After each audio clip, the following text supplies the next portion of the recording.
Northwoods, an unknown trail system nestled just outside the busy streets of downtown Hot Springs. Northwoods is important for Hot Springs, not only because it creates a better quality of life for the residents that live here, but also because it brings in people from outside of our community.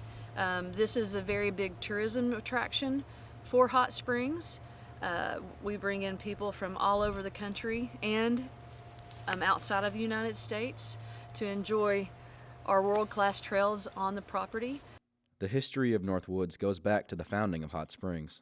Northwoods kind of encompasses the trail system that connects to Cedar Glades, but here on the Waterworks property of Northwoods, this has been an active water plant, or home to an active water plant, since the late 1800s.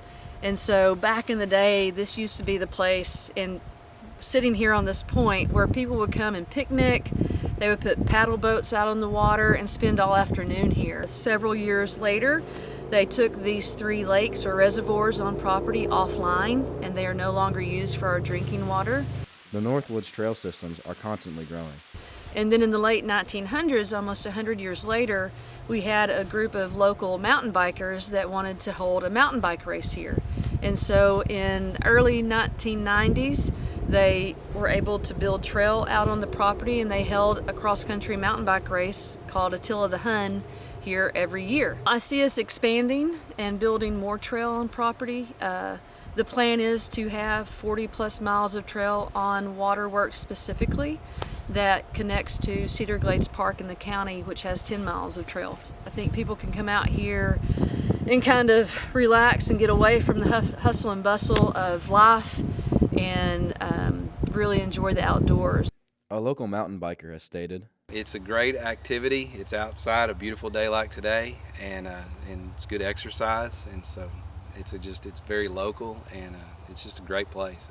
There's a lot of trails, so it's a good experience. Bicycled all my life, BMX, and when I was growing up, but I'd say I got my first real mountain bike in the summer of 1996, so it's been a long time." Same reason I come out here. It's just a great exercise. It's a great activity, but it's all around great aerobic activity. But what I like is that you're not necessarily going, if you're jogging, it's a great activity, it's a great exercise, and there's a lot of people that enjoy doing that, but it is slower than mountain biking. And mountain biking's fast, and you take just a simple trail and it becomes a terrain park, and it's just a lot of fun. It's one of the more difficult climbs, and so if you can make the climb without walking, you've done something. So when you get up to the top, you get to ride down this great trail. I think, in my opinion, the convention center was an investment a while back by the city of Hot Springs, and it was a great tourism draw, but great for the community. But this is next to that, I think this is the second best investment that the city of Hot Springs has made. And it's a lot of money to build these trails and to maintain them. There's staff involved, but I think that improves the community. It gives us a place to stretch out and to ride and to bring families and attract young professionals. It's just a quality of life that I think enriches the area.